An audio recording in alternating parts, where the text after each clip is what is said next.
What's up guys, and welcome back to another episode of Cork to Glory. This is episode number 8.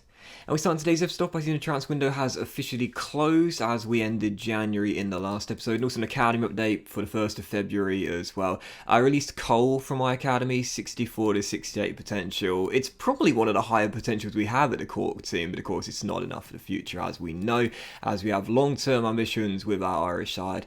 And also a brief look at the league table entering February as well. 14 games to go, 1 point behind the league leaders Bantams, and we're 9 points clear after our big 4-2 victory over Crawley in the last game in the last episode. So we look at our February fixtures, 5 games coming, all very favourable ones. All of those teams in the bottom of the table, apart from Oldham Athletic on the 20th, who, as we know, also inflicted our worst defeat on us in the series so far, that 5-0 loss at Boundary Park. That'll be a massive game as they're pressing for an automatic promotion place. And also a couple of scouting updates to start today's stuff as well from Northern Ireland and the Republic of Ireland. I don't think anyone made it into our academy from the Republic of Ireland, but you would have seen Seamus Curry got an academy scholarship from Northern Ireland here. S. Curry? Steph Curry? Possibly? Probably not.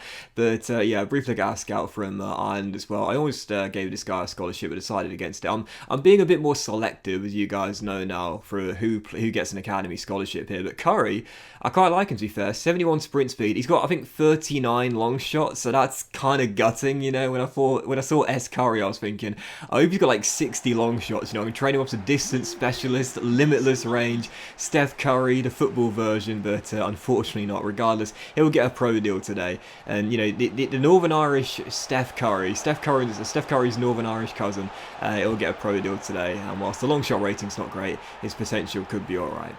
Still, for the first game of 5 in February in today's episode here, taking on Morecambe here at Turner's Cross, aiming to make it back-to-back wins after our thrilling 4-2 win over Crawley in the last game of the last episode. Certainly fancied our chances, were leading by a goal courtesy of McGlade, but with 10 minutes to go, Morecambe would find their leveller. As we know, and as we saw in the 3 games in the last episode, every single game, there's always like one tie or one lead change after a team gets in front, and the fans as well come full-time booing and showing their displeasure, and that goes to show you just how much we've improved since the series began, you know. We're now expected to gain promotion, so in games like that when we slip up, it is quite disappointing. But Curry did get a pro deal. You'd see I had to give him the Steph Curry appearance, right? The Under Armour boots, Curry sponsored by Under Armour, and of course the Golden State Warriors sweatbands there, the blue and the yellow on the left and right wrists. And I don't know where this guy should be playing either. You look at his stats, and again, like a lot of our academy graduates, it's really anyone's guess as to where they should be playing on the pitch. He is listed as a right back. He's got centre back as a secondary position. He's 6'1". You know, he can jump. He's got a bit of strength. I do think he could possibly play as centre back. I think centre back probably is his best true position. And we seem to be doing a really good job at the moment of finding good defence-minded players. So I'm going to give him the attacking wide back development plan to begin with. However, I think in a few weeks' time I might possibly change him to a centre back. He might jump up a couple of ratings if I do that. So yeah, I think right back probably is a decent position for him to play.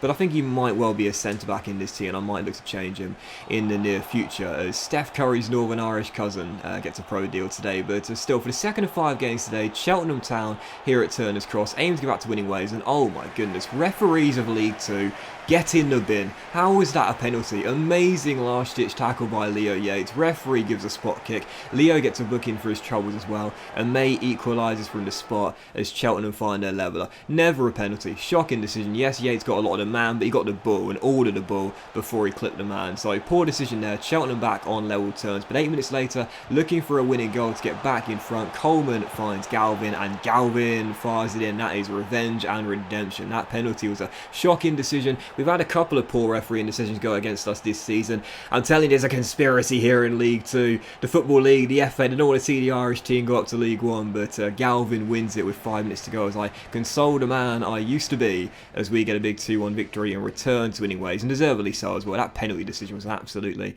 atrocious one. So 2-1, the final score there, back to winning ways as we keep ourselves in the hunt for automatic promotion. And for the third of 5 in today's episode, Newport County coming to take us on the Turner's Cross. Of course, we beat the Welsh side in the first round of the FA Cup. We beat them away in Wales as well. This was a really frustrating game as well, because I played really well in this one, just could not take the chances I got. And with 2 minutes to go, well, we just scored a late winner, and now we concede one as well. Newport win it through Sheehan in the final stages there. A little bit of a lucky bounce as the ball deflected into their path. Quick little free ball, and Sheehan with a finish gives them the winner. 1-0 the final score. But a very disappointing slip up there against a team in the bottom half of the table. So 1-0, although I do have a soft spot for Newport County because, of course, we're an Irish club, they're a Welsh club. The non-English clubs in the Football League, we'll have a soft spot for them. So when we played Wales and Cardiff, whenever we get to the Championship, we'll have a soft spot for those guys as well. So we don't mind too much dropping points to fellow non-English sides in the Football League. But 1-0 the final score. Following that, we accepted 2 bids for Dale Holland. He is a 21-year-old, 51 rated central midfielder, and we did sell him to, was it Tranmere Rovers? Yeah, Tranmere Rovers. He rejected the bid to join Burton Albion instead. So he's on his way to Tranmere Rovers come the end of the season. That's okay with me because, of course, we're getting so many players for our academy, and we've got a lot of players in central midfielder role, so I don't mind selling the players that are older and also worse with, presumably lower potential as well. And for the 4th of 5 in today's episode here, big game against Oldham Athletic. Of course, we got thrashed by them at Boundary Park by 5-0. You saw the league table just before the game. They got a golden chance to cut the gap on us in the automatic promotion places with a win in this game. Our form has been stuttering lately. We needed to return to winning ways here in Ireland. Early on into the game, McGlade gives us the opener, and then 23 minutes in, great through ball by Rory Keenan. He finds Galvin, and Galvin gets his second goal in 3 to put us 2 goals up. And I said it a few episodes ago, I think the stars of this team this year could be Galvin and McGlade. They both got the early goals in this one to give us a 2-goal lead. And 10 minutes before the break, a great chance to make it 3-0. Our highest rated player and first signing of the series, Alo goes down the right hand side but hits the post as our Finnish right back almost got goal number 3 for the campaign. But really, despite worrying heading into the game that this could be a really tough one, we're on top from start to finish. Our 12 minutes to go, Barry Sharkey rolls through Rory Keenan, and our number 10, who as we know we're playing in a central midfield role in this team, makes it 3-0 Cork City and wraps up the 3 points. Lovely through ball by Barry. I love seeing Sharkey get an assist, and Keenan with the goal gives us the 3 points. So 3-0 the final score there, and as you can see, Keenan's development plan was finished after that game, so we changed him to a holding mid, and as you can see, he grew 3 ratings to 66 overall. So he's one of the highest rated players in the team, if not the joint highest rated player, alongside Nikolai Alo. And again, up 3 ratings instead of 66 overall. Again, you look at his stats there, he definitely, to me, does seem like a defensive midfielder in this team. So whilst he has chipped in a few goals this season, I think I prefer playing him there. And after that, we could check Leo Yates' potential as well, where he's got absolutely nothing. Why do I keep doing this to myself, man? Yeah, Yates is 60 overall, and I was like, oh, here we go. 18 years old. He's been alright this season, scored 1 goal and got 8 assists in 21 League 2 games here.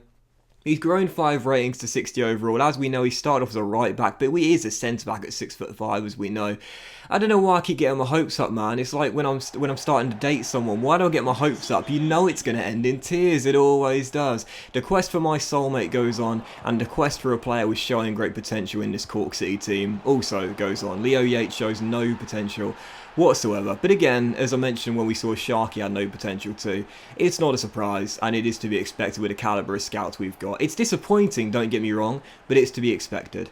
Just like my luck in the dating world right now. So yeah, unfortunately no potential for Mr. Yates, and as you can see in the following game, the final one today, 5th and final one against Leyton Orient here right now, sitting 23rd place in League 2. Taking them on away from home here, we would take the lead through Ewan Plant, first player this season to reach double digits for us, his 10th goal of the campaign there, gives us the early lead, and really, we were dominating from start to finish in this game, as you'd expect, us being in the top 3 right now, and Leyton Orient in 23rd place. We were leading by 1. We should have been 2 or 3 goals up. Yates missed a golden chance, failing to connect with a corner from close range there, as it was still 1-0. Then we hit the post as well, so still 1-0, and with 7 minutes to go, late goals in League 2 are a real common theme. Thought the point should have been in the bag at this point, but what's that old saying? If you don't take your chances, you will get punishments. A couple of golden ones with Yates, and also I think it was Keenan as well, as we were still only leading by 1, and in the final 10 minutes, Leyton Orient battle back, find themselves an equaliser, and that is a big slip up. So a really inconsistent run of form for Cork City lately. As you can see, we have gone top, 3 points clear of Bradford, but they have got the game in hand. If they win that, they'll overtake us, and we're only 7 points clear of Salford in 4th, and they've got the game in hand as well. If they win that, they'll cut the gap to 4 points as we come into the final few games of the season. 9 games remaining, we might be top, but there's a long way to go. Also as well, you might have seen very briefly earlier, we're on the cusp of becoming a 1-star team. We're on the cusp. Grow 1 more rating in attack, midfield and defence, and we'll officially be a 1-star team. That in today's episode though, guys. Have a great day. Much love to you all. Thank you for watching as always, and I'll see you for the next episode of Cork to Glory. very soon.